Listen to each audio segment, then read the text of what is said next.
Well, I finally saw it, and I wasn't going to add my voice to the cacophony of reviews out there, but while a lot of them have valuable things to say, none of them are quite landing direct hits on this film's main theme or message, which is also its major flaw in my humble opinion. They're all getting pretty close, but not quite nailing it, so I'm going to offer my 2 cents.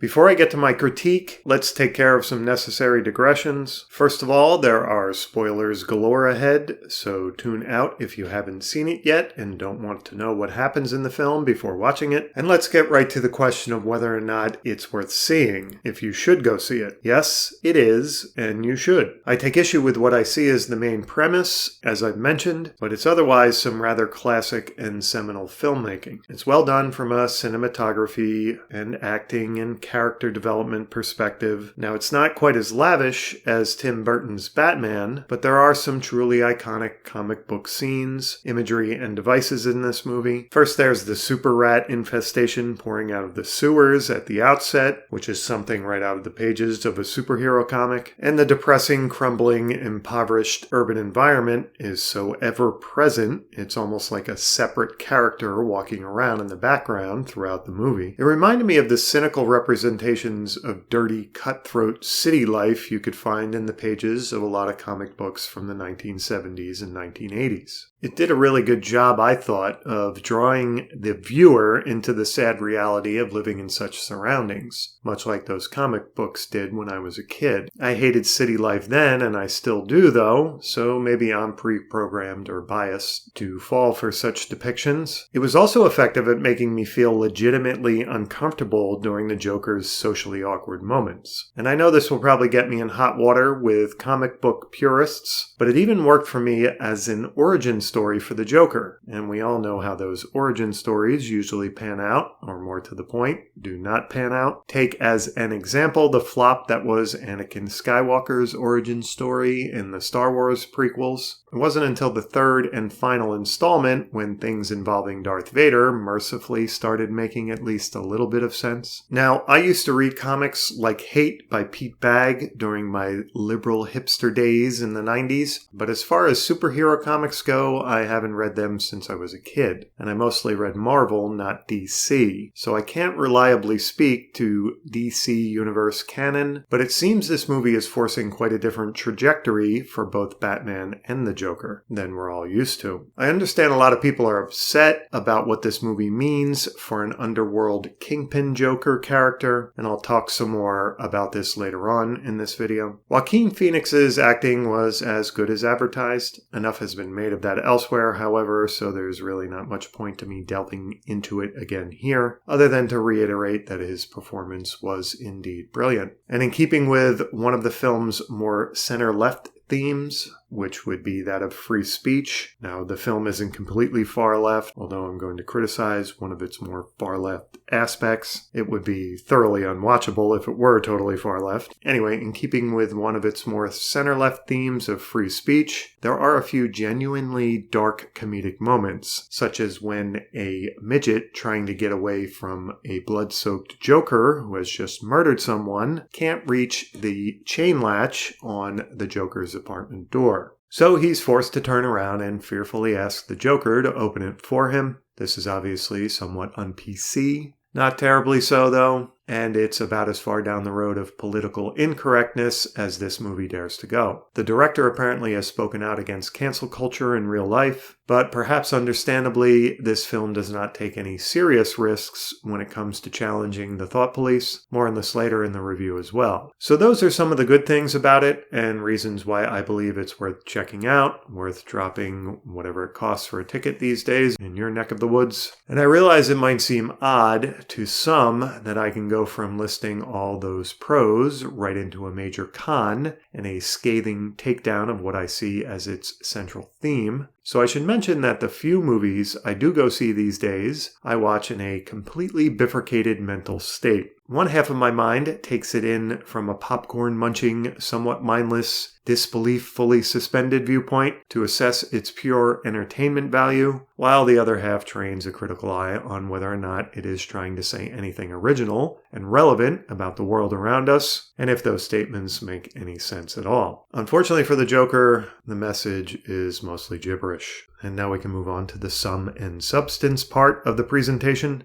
The notion that this movie is an intentional or unintentional tribute to white supremacy is, of course, patently absurd. Many viewers and reviewers alike have picked up on this. But I don't think they realize just how laughably ridiculous that claim really is. Or at least I haven't seen any obvious indications that they do. They're just dismissing it as standard woke nonsense, which it is, of course. And let me take a moment to point out that I have no idea if all the woke reviews out there are just paid advertising masquerading as manufactured outrage. I'll leave that for others to decide. All I know is they're fucking dead wrong. But simply saying they're wrong doesn't explain why they're wrong. The problem with the accusations of being pro-white supremacy is that this film is the exact opposite of that. It is a flat-out assault on white men on every level. Nearly all the white men in this film are despicable villains of one form or another, generally coming in one of two flavors. Rich ones that exploit the societal system and those trapped by it to their diabolical advantage, and failures in life who can't game it successfully enough to get ahead, so they resort to low cunning and or violence to procure life's bare necessities, if they can even manage that much. So those are your choices when it comes to white men in this permutation of Gotham: wealthy predators or poor losers, or incels if you prefer. Among the few exceptions are a couple cops trying to solve a multiple homicide. And even this effort, we are told, was initiated for the sole reason that the victims were wealthy white males. Anyone else would have been shrugged off and forgotten, and no investigation seriously pursued. Regardless, they just end up getting mauled by a raving crowd, hospitalized, and knocked out of the action anyway, almost as if their sense of duty or presence alone was a nuisance to the anti-white male theme, and they had to be removed from the storyline somehow, someway. And the system itself is, of course, assumed to be the handiwork of powerful white men who crafted it for maximum self-aggrandizement and to keep everyone else, such as the Joker's black female social workers, down or in line. This corrupt system pulls the plug on their funding halfway into the narrative because of course it does. It isn't explicitly spelled out as a white male patriarchy in the film, but the asshole clown job boss and the wealthy, powerful characters of Thomas Wayne, Batman's father, and Murray Franklin, cheesy and predictable joke-spewing talk show host, who is sort of the corporate arbiter of what the general populace is allowed to laugh at, what qualifies as funny in this version of Gotham society. And this laughter theme usually comes into play in some way, shape, or form to some degree in Joker stories. If I recall correctly, Tim Burton's Joker poisoned hygiene products with a chemical mix that made people die laughing. And it is a major theme of this film as well, revolving around the Joker's uncontrollable nervous laughter. But this too has been hashed out in many other reviews and something the director himself talked about publicly, so I'll pass on addressing it any further here in this review. Getting back to the unspoken patriarchy point, though, suffice to say, it's pretty obvious from the story's important characters that what remains ruthlessly grinding away in the background of everyone's life in Gotham is some devious cabal of powerful white men. Even good old steadfast Alfred, the Wayne estate butler, pretty much a trustworthy bastion of morality and loyalty, and often even a spiritual guru in other adaptations, is depicted as a guilt-ridden, self-interested, dishonest minion of the tyrannical Trump analog that is Thomas Wayne. Again, I'm not a big comics guy, and when I did read comics as a kid, it was mostly Marvel and not DC, but my understanding is Bruce Wayne's father was usually depicted as a benevolent philanthropist patriarch who usually operated with the commoners of Gotham's best interests in mind. He wasn't some self-interested prick blowhard lecturing the poor on why they had to stay poor and well-behaved and appreciative of what little they did have in life. But this is, of course, a stereotypical far-left view of rich white men. That said, I will say that at least this film worked an overbearing Thomas Wayne into the Joker's character arc fairly skillfully, and I did like the scene where the two interacted. Now, there were some highly predictable aspects to their relationship relationship depending upon how you decipher who the Joker's real parents are and the mystery of his overall familial makeup. Most who watch the film, it seems to me, are assuming that the file on his mother he steals from the Arkham Mental Hospital, and more specifically the paperwork within it indicating he was adopted, is totally above board, and therefore not only is Thomas Wayne not his real father, but Penny Fleck is not even his mother. Another assumption that seems to spring from this is he murdered his mother out of anger or desire for revenge because she never told him he was adopted. His whole life, thanks to her, is a lie. And we do have the dream or hallucination sequence in the stairwell of the asylum where the Joker pictures the conversation between his mother and a psychiatrist, where she is sort of being talked down from her delusion that Thomas Wayne is her child's father. The Joker envisions himself standing in judgment of his mother while this exchange takes place. But I interpreted it all a little differently, or quite differently. Partly because there's a photograph of his mother when she was much younger we see in another scene that includes a note from Thomas Wayne complimenting her on either her eyes or her smile, I can't remember which. Now it could be a forgery on the part of his demented mother, but I think he is in fact Bruce Wayne's half-brother. And Penny Fleck was lobotomized, as you can see in one of the records that he flips through in that stairwell scene if you look carefully enough, to help hide that fact. And I think all or most of her case information, including the adoption papers, was fabricated and medical workers were paid off to bury the truth. Now, you're probably thinking I have an awfully cynical view of the treachery Thomas Wayne is capable of orchestrating, and that maybe I am in fact the one with a poor view of white men in general, but don't shoot the messenger here because I am merely conjecturing based on how low I feel this film is capable of going in its representation of white men. And assuming the Joker did murder his mother out of anger, it's entirely possible he did so because she allowed boyfriends into their household who abused him so badly he suffered mild brain damage from their treatment. Recall what the card about his uncontrollable laughter that he passed to anyone witnessing it said about the source of his condition. That could have been why he wanted to kill her, not revenge for hiding his adopted status from him. However, I think it's also possible that in his unmedicated mental state, he felt it was an act of mercy. She had, in his mind, suffered enough, and he was putting his lobotomized mother out of her misery. He's not terribly angry during the scene, if you ask me, just sort of frighteningly determined and focused. Now, I am, of course, cherry-picking a bit here as far as which bits of information are true, for instance, the lobotomy and the record of abuse, and which are not, the adoption papers. So you are well within your rights to disagree with me here, but assuming I'm onto something, the illegitimate son of Thomas Wayne thing just struck me as a little bit canned and predictable. So many films use this small world sibling gimmick. I'm thinking of Leia turning out to be Luke's sister. Okay, fine, I'll buy it, but it does seem a little too convenient in a galaxy full of people. Speaking of something being a little too convenient, who were the majority of the patients at that Arkham Asylum? White men. Another jab, if fairly minor, that this movie takes at them. I also knew that the Joker would shoot Murray Franklin during his appearance on the show, rather than commit suicide, as all scenes leading up to that moment were trying to imply. But this is another shortcoming I'm willing to forgive. It's the obvious disdain for white men I'm more interested in. Consider the Joker's first murder. Or murders. The unlikelihood of 3 adult Wayne Industry employees acting like high school thugs is fairly undeniable. When the scene started, I was having trouble trying to place their age. They looked older, but their behavior was incredibly immature. They were throwing french fries at and taunting an uppity beauty queen type woman until bullying a stranger became more appealing to them. This is some pretty typical high school jock or college frat boy stuff. Not, as we find out later, corporate employee behavior. Generally, our social system works that out of people by the time they have serious careers and are living on their own out there in the real world. We're generally not, as a collective, that incompetent at producing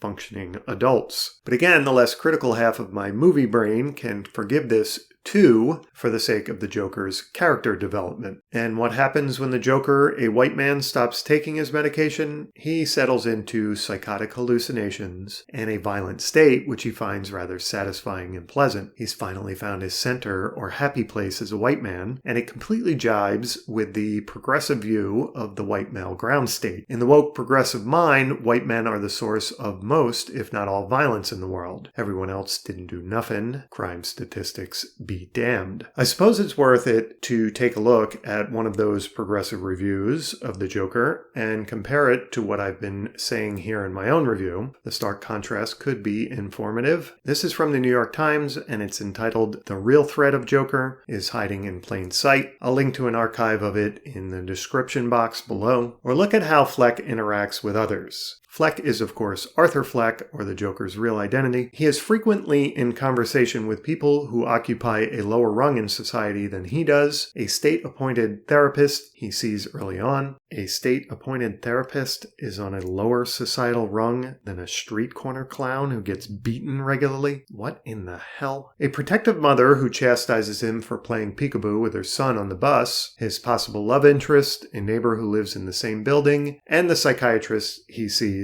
in Arkham Asylum. Every one of these characters is a black woman with whom he eventually has confrontations. Phillips is Todd Phillips, the director. Phillips consistently places Fleck in an oppositional or antagonistic position to these women. I don't know if this is intentional on Phillips' part, but it is significant. When we learn that his relationship with his neighbor, played with artful restraint by Zazie Beetz, or however you say that, was merely a figment of his troubled imagination, the way he leaves the apartment implies that this realization has led Fleck to kill her and perhaps her child. After his final conversation with the Arkham doctor, his bloody footsteps suggest that he kills her as well. The idea that he killed his neighbor and her child is probably a reach. I don't know, maybe it happened. But the guess about his asylum doctor's murder is probably right. But regardless, let's assume it's all true. The fantasy on offer here from this confused New York Times, quote, journalist, unquote, is that black women don't matter enough to die in front of us or on screen, whereas we see all the murders of white men because they do matter. No, you idiot. Todd Phillips, the Brooklyn Jew director of the film, and I really don't care if my channel gets taken down for pointing out his heritage and where he's from, Todd Phillips, the Brooklyn Jew director of the film, is woke enough to realize that if he showed black women and their children getting butchered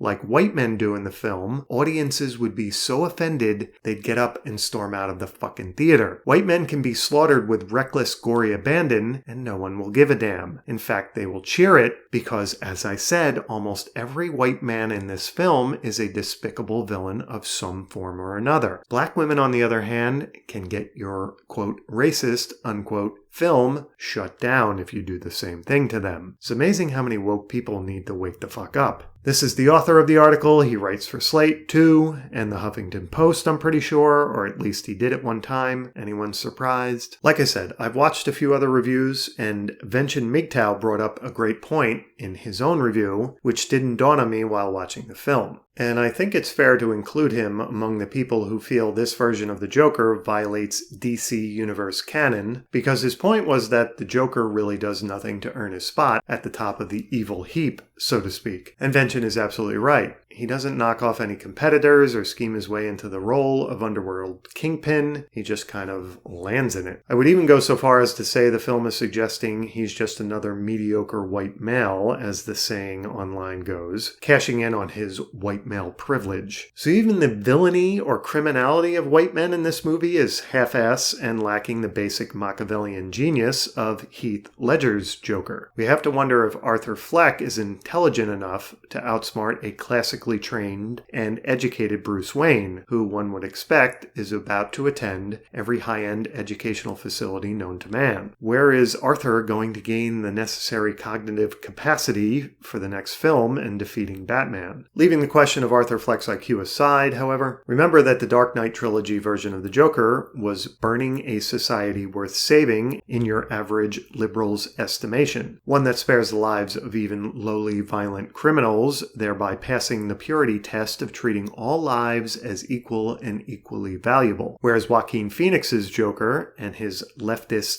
Antifa mob analog, or anarchist horde if you prefer, are destroying a crooked patriarchy that deserves what's coming to it. It was built by white men and is run by white men, so what good can come from it seems to be the burning rhetorical question of this film. The obvious unnecessary answer being nothing at all. First rats from the sewer, then mobs boil up and overrun the city because it was inherently flawed and susceptible to disease and corruption. That's what white men build in Todd Phillips's woke vision of Gotham, a sick society by design. I want to share one last thought on the final scene in the asylum, and then I'll wrap things up here. Some analyses I've heard suggest that the Joker enjoys a moment of unrestrained laughter at the end of the film as he thinks about the irony of Bruce Wayne now living without his real parents, just as Arthur Fleck has his entire life, if in fact it turns out to be true that he was adopted. He even stops restraining his laugh or bothering to explain his condition to the therapist or passing her his card. Who knows what even happened to it? He experiences no embarrassment or guilt whatsoever and is instead finally freed from the system and its mechanisms of social and mental control, which were a combination of constant shame and debilitating medications. What he has therefore come to symbolize, or has transformed into, is the unrestrained white male, who is about to unleash fear, domination, and terror on the world. And this, the theory goes, is why all the progressives are running around like Chicken Little, screaming that the film glorifies white supremacy. I want to offer a different interpretation of this scene without disagreeing with the basic principle. Yes, this film's version of the Joker can very well represent the unrestrained white male, but there's no glorification of any kind that logically follows from establishing that symbolism. If unshackling a white man means terror and destruction, then it is in fact saying he is no better than a feral, dangerous animal and probably much worse. This isn't a tribute to his supremacy, it is a condemnation of his very existence. So to summarize, I think it's a well-made film in many respects, and worth going to see, especially since it is an iconic or seminal work for the present generation. It's hard to call it a period piece since its timeline is set in the late 70s or early 80s, but I believe nonetheless it does speak volumes about what beliefs permeate our society at the moment today, just not in the way most seem to recognize, for whatever reason, even though it seems quite obvious to me. Alright everyone, thanks for tuning in, and I'll see you around the channel from time to time, provided YouTube doesn't shut me down for the horrible crime of contributing to the effort of uncovering the truth out there, in what little ways I'm capable of doing so. Oh, and a quick note for those waiting for the final addendum installment of the Tolkien series, I have not given up on it or forgotten about it. Enlightening information is still trickling in, slowly. If you enjoyed the other videos in the series, stay tuned, however. It should be worth the wait. Thanks again, and I'll see you in the next upload.